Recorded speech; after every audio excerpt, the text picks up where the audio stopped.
Nós queremos falar a respeito de um texto, e esse texto, creio que seja um texto bastante conhecido de todos vocês, que é um texto que está lá no livro, na segunda carta de Pedro, capítulo 1, os versículos de 3 a 5, onde a palavra de Deus nos diz assim, vamos lá. Nos diz que o seu divino poder nos deu todas as coisas. O seu divino poder nos deu todas as coisas que necessitamos para a vida e piedade. Piedade aqui significa amor, amor fraternal, amor do Pai. Por meio do pleno conhecimento daquele que nos chamou para a sua própria glória e virtude. Amém? Muito bem. O que a palavra diz? Que o seu divino poder já nos deu tudo o que nós necessitamos. Nos deu tudo. Para quê? Para a nossa vida. E essa vida aqui, primeiramente, é a vida espiritual. Não é a vida carnal, a vida mundana, a vida espiritual. Então, se Ele já me deu todas as coisas, eu preciso aprender, eu preciso desenvolver uma forma, uma habilidade minha, natural, de ter este contato, esta revelação da palavra dEle, palavra de Deus, para que eu possa, então, aplicar estes princípios à minha vida. Todos nós sabemos que a Bíblia é um livro de princípios. E quando nós aprendemos a utilizar estes princípios na nossa vida, na nossa casa, na nossa família, nos nossos negócios, nós temos êxito. A partir daí, nós seremos exitosos, seremos vitoriosos. Amém? E mediante disso, então, nós queremos agora meditar um pouco na palavra de Deus, para que nós possamos, então, extrair alguns princípios da palavra de Deus. E a palavra diz que a igreja é uma igreja formada por pessoas, e essas pessoas, elas formam relacionamentos. Hoje nós vivemos uma igreja que é uma igreja relacional. Ou seja, são pessoas unidas, reunidas, com o mesmo propósito. Propósito de glorificar ao Senhor, com o propósito de disseminar o amor e a palavra do Senhor. É interessante que, quando nós falamos em meditar na palavra, muitas vezes esse termo parece meio estranho, né? Algumas pessoas assim, porque meditação geralmente tem a ver com outras coisas, né? Você espera um pouquinho, mas o cara veio para falar em meditação, né? Não, meditar significa refletir. Meditar significa filosofar. E esse termo filosofar, ele acabou sendo banido da igreja contemporânea, por conta de quê? Lá na igreja primitiva, a palavra fala que os pais da igreja, quer dizer, as pessoas que vieram logo após os apóstolos, né, que foram incumbidas por transmitir a nós, igreja de hoje, os ensinamentos deixados por aqueles homens que acompanharam Jesus. Então, esses homens, eles se reuniam, eles ouviam, eles aprendiam aquilo que foi deixado pelos apóstolos, e da mesma forma com que eles respeitavam aqueles filósofos antigos, né? Nós tivemos, por exemplo, Sócrates, Aristóteles e tantos outros, né? Então esses homens, eles respeitavam essa maneira de filosofar e utilizavam esse conhecimento filosófico, meditando a respeito do ensinamento deixado pelos apóstolos e aplicando isso na igreja. E a igreja, então, a partir dali começou a crescer. Crescer por conta de quê? Da meditação na palavra do Senhor. Meditação também tem a ver com ensino. ensino na palavra de Deus. Tudo bem até aqui? Eu estou vendo assim uns rostinhos assim meio... Parece, pô, é isso mesmo? Não é? Mas é isso aí. Certo? Então vamos lá. Então quando nós falamos a respeito de estudo da palavra, de meditar na palavra, nós precisamos entender que existem fundamentos para isso. Ou seja, a Bíblia, dentro do seu sistema relacional, ela envolve fundamentos para a igreja. Eu não sei quanto a vocês, mas eu, durante um período da minha vida, eu trabalhei em uma indústria, e essa indústria era ligada ao ramo da construção civil, e na construção civil se utiliza os fundamentos de um prédio, por exemplo, não é? E a palavra de Deus também fala sobre isso. Lá no livro de Mateus, Jesus nos fala sobre o sábio construtor. E quando fala no sábio construtor, ele diz o seguinte, que tanto o sábio quanto o tolo constroem casas, certo? E em um determinado momento, os dois atingem o mesmo resultado. Só que lá na frente, o que acontece? Como a estultícia do coração leva o tolo a construir sobre a areia, ou seja, ele não estabelece fundamentos na sua construção, não estabelece os fundamentos no seu projeto. E quando esse projeto é colocado à prova, a palavra diz que ele vai ruir. Por quê? Porque ele não está estabelecido em fundamentos. Fundamentos que nós entendemos ser os fundamentos da palavra de Deus. Amém? Então o que acontece com isso? Construir na areia, na verdade, é muito mais fácil, né? É muito mais barato, parece até mais esperteza por parte de quem está fazendo isso. Mas não é. Não é por quê? Porque lá na frente vai acabar se tornando mais caro. Este investimento, ele vai, como diz o ditado, né? Vai por água abaixo. Certo? Então a palavra diz que a chuva, ou seja, as águas, né, e os ventos bateram contra aquela construção, e como ela não estava fundamentada, ela ruiu. E nós queremos então hoje falar a respeito disso, né? A respeito desta diferença que existe, certo?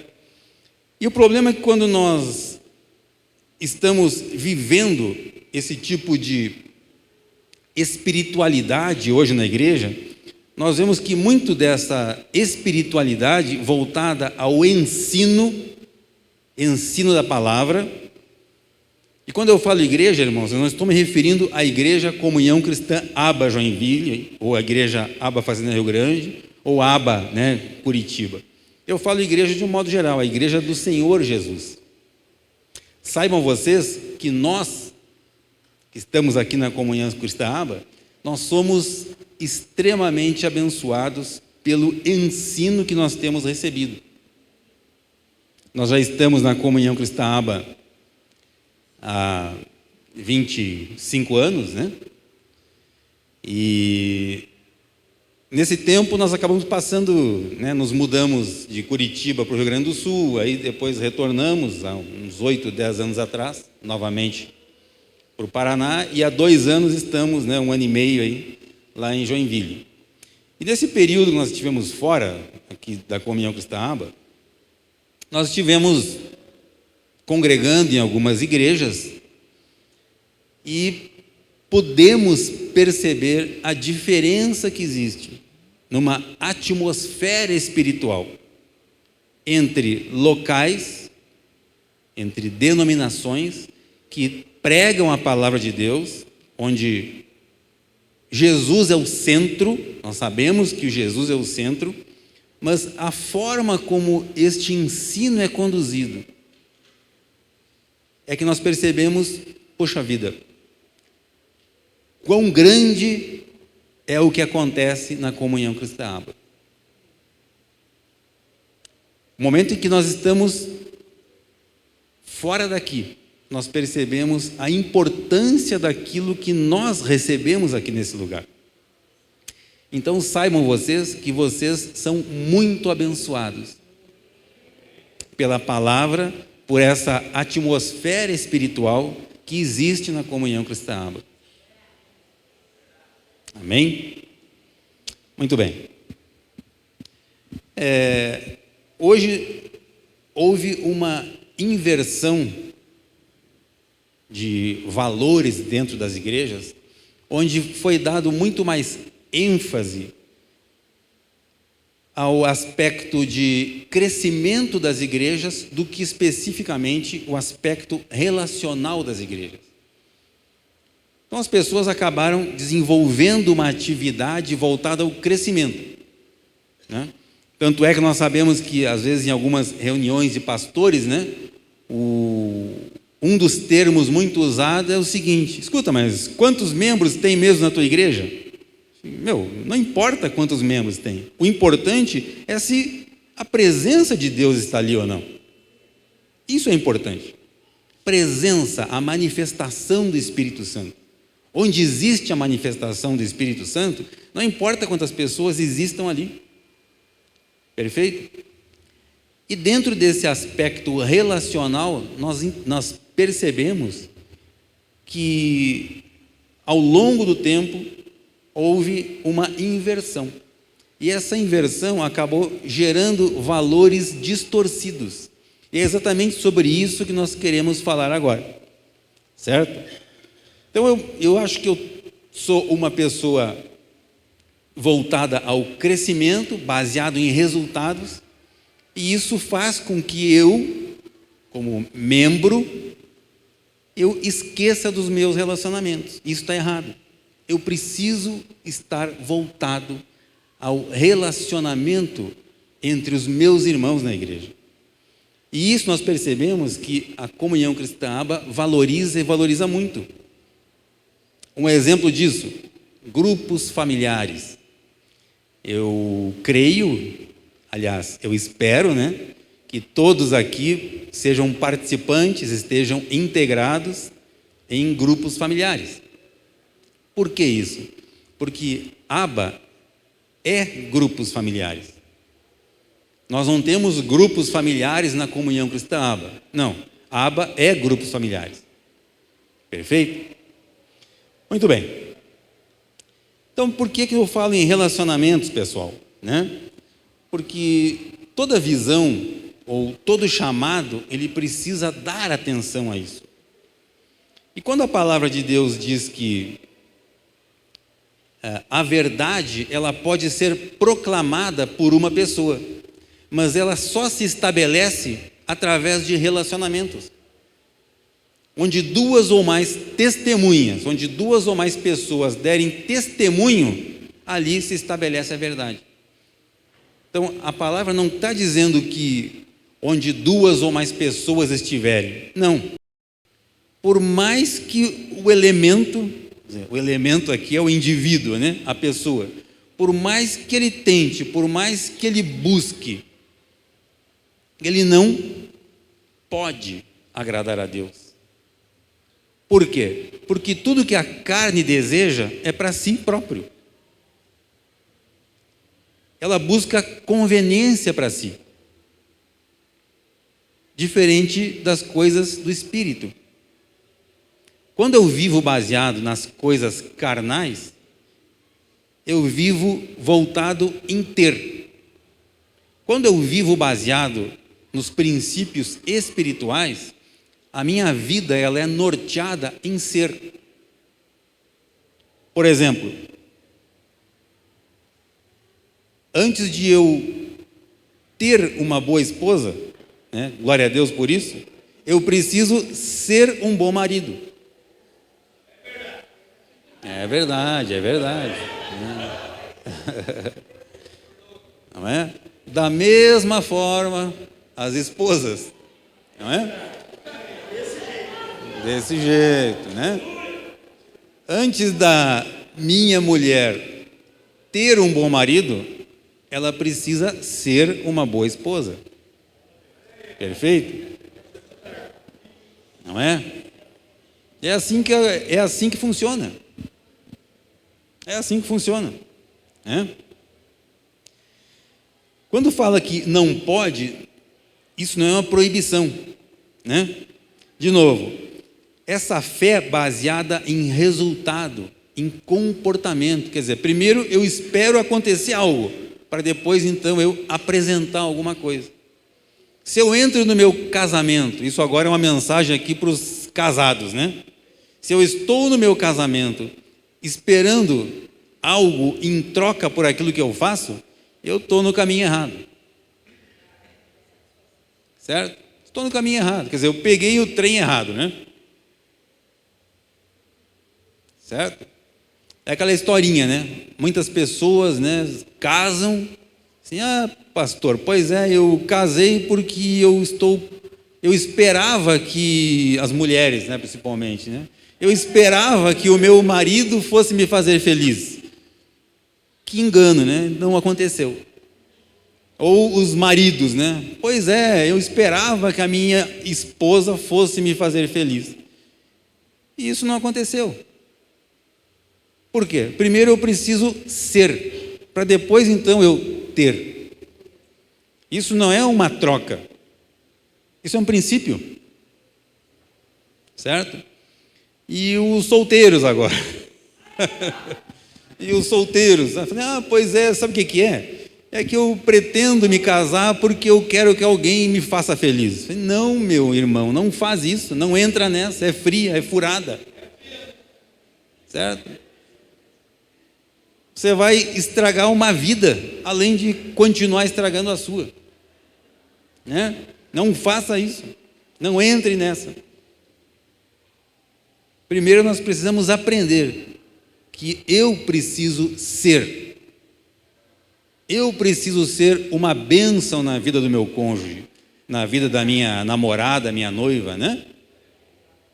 Para que então eu possa ter uma pessoa que, juntamente com isso, busque a mesma realidade, o mesmo processo. E isso é um processo. Aliás, a vida a dois é um processo, né? Às vezes meio dolorido, é um processo que vai sendo trabalhado, vai se moldando, um vai se moldando ao outro. É interessante que nós dois, eu e minha esposa aqui, nós viemos de mundos diferentes, de situações diferentes, né? Estados diferentes, inclusive, né? E no começo, aquilo que nos atraiu por um momento, momentâneo, logo em seguida era a nossa maior dificuldade, certo? Então, a gente se degladiava assim de todas as maneiras, né? Certo? Só não dava tiro porque na época era proibido, hoje já está liberado. Então, mas, enfim, era assim, as coisas foram se desenvolvendo e de repente nós encontramos a graça de Jesus na nossa vida. E essa graça, ela proporcionou toda uma diferença. Se não fosse por Ele, Jesus, nós não estaríamos juntos, mas nem a pau, como diz, né? Nem a pau, Juvenal, né? Mas Jesus veio então e colocou a mão em cima e a coisa toda foi transformada. Ela foi transformada, né? Certo? Ela foi transformada, né? Certo, Maurício, né? Isso acontece com as esposas. Glória a Deus, né? Glória a Deus, né, Maurício? Isso, né? Pois é. Então, irmãos, a palavra fala muito a respeito disso, né? Sobre nós morrermos em Cristo. Morrermos para Cristo. Inclusive tem um texto onde Paulo fala: não sou mais eu quem vivo, mas Cristo vive em mim. Lá na frente ele diz assim: estou crucificado com Cristo. Estou crucificado com Cristo. Ele não está dizendo que ele está pendurado numa cruz. Não, até porque o Cristo não está mais na cruz. Mas ele entendia que o comportamento da vida dele estava pautada naquilo que Cristo deixou, na mensagem de Cristo. E ele conseguiu entender isso. E olha que Paulo, enquanto Saulo, ele não andou com Jesus. Ao contrário, ele era um perseguidor da igreja. Mas ele teve essa clareza, esta revelação do Espírito Santo, e foi um homem que nós sabemos, muito usado por Deus a partir daí,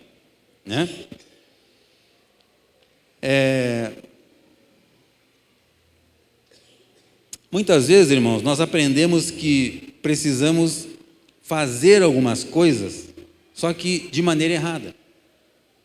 E esse ensinamento, por vezes, começa na própria família, no próprio seio da família.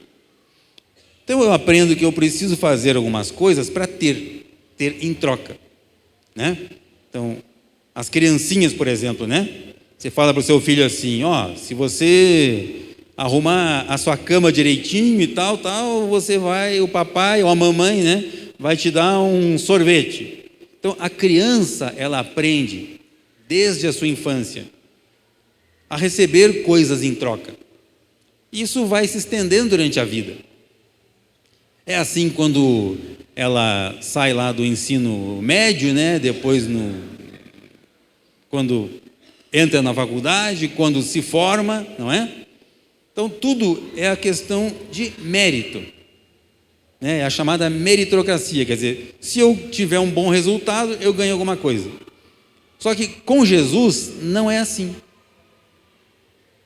Quando nós encontramos Jesus, nós percebemos que isso não funciona dessa maneira. Jesus mesmo, ele se entregou por nós, sem ter recebido nada. Aliás, o que ele recebeu é aquilo que ele não merecia. E sim, nós merecíamos. Que não foram os judeus que mataram Jesus. O que colocou Jesus naquela cruz foram os nossos pecados. Por isso ele morreu. Para que hoje, então, nós tivéssemos essa liberdade de podermos estar aqui reunidos sem perseguição, ou pelo menos sem perseguição direta, falando a respeito do amor. Amor. Certo? Amor esse que é o amor que transforma o mundo. Amor do Pai. Amor que transforma o mundo. Interessante nós entendermos que o nosso Deus, ele não muda. Ele é. Deus, ele é. Ele é desde o início dos tempos até os dias de hoje. Você não encontra nenhum texto na Bíblia relatando uma mudança no comportamento ou uma mudança na mentalidade de Deus. Isso não acontece. Deus não muda, certo? Mas sim, Deus, ele transforma. Da mesma forma com que Jesus, o mundo não mudou Jesus, mas o mundo sim foi transformado por Jesus. Através do quê? Através do conhecimento deixado por Jesus.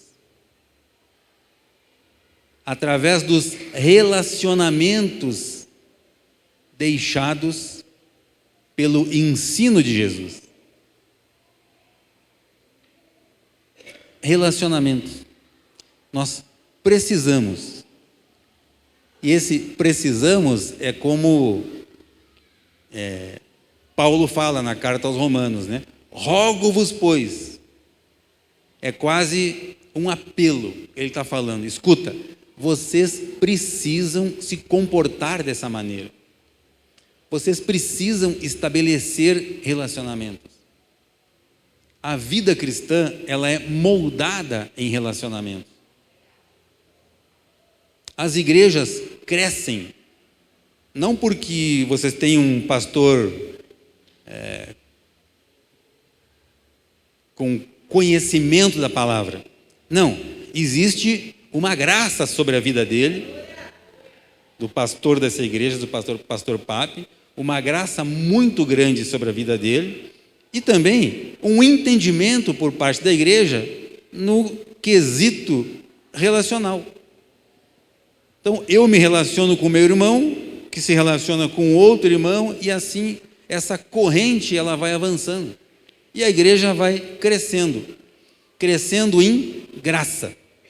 Aliás, a palavra diz, né, que nós devemos crescer em graça e em conhecimento.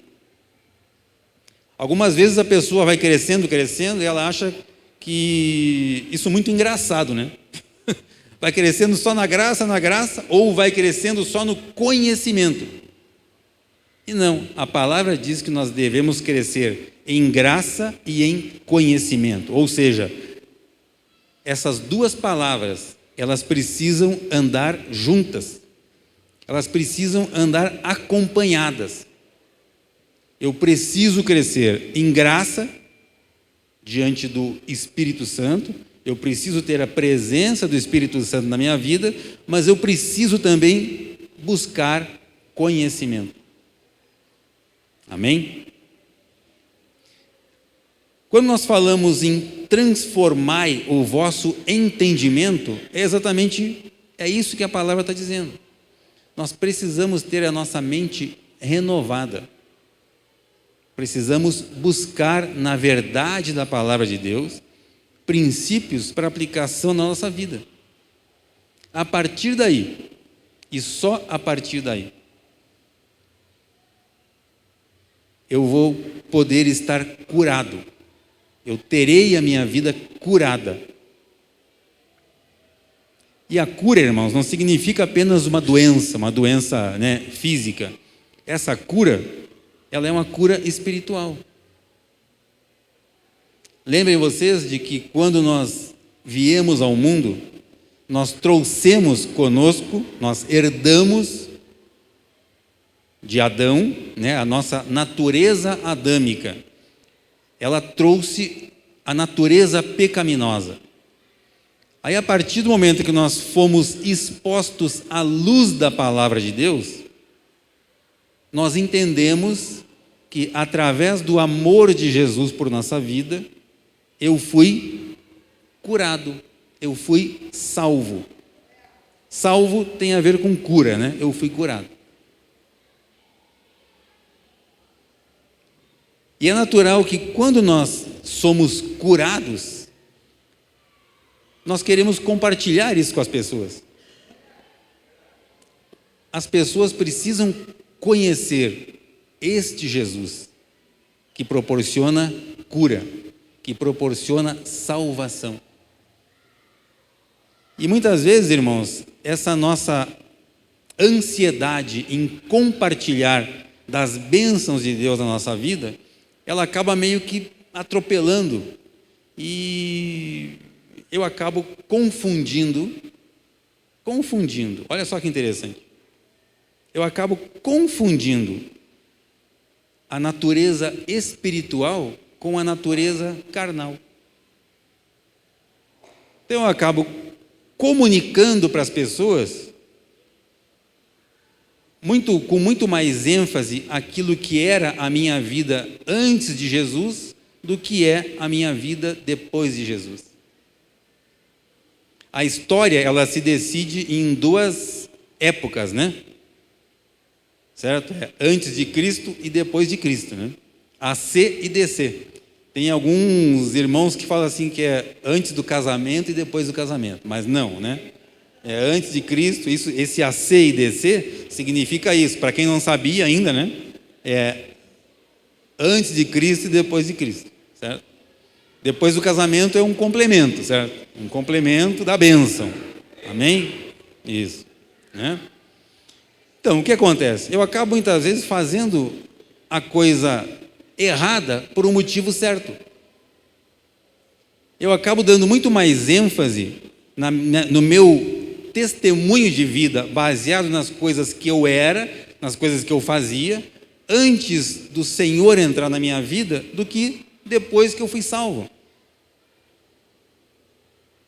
Curioso isso, né? Nós já acompanhamos alguns testemunhos de pessoa que a camarada ficou 10 minutos enfatizando a vida pregressa dele, aí de repente eu aceitei Jesus e a minha vida mudou. E encerrou. Não é assim. Não é assim. Certo? Hoje eu sou diferente. Por quê? Porque eu tenho esta luz de Cristo na minha vida. Quando eu falo luz de Cristo, vocês que estão me olhando aqui, até pelo reflexo aqui, não é esse reflexo aqui que vocês estão vendo. Certo? Está sendo refletido aqui. É a luz de Jesus mesmo. Né? No nosso interior, no homem interior. Né? Homem interior e mulher também, né? Homem e mulher, né? Essa luz de Jesus na nossa vida.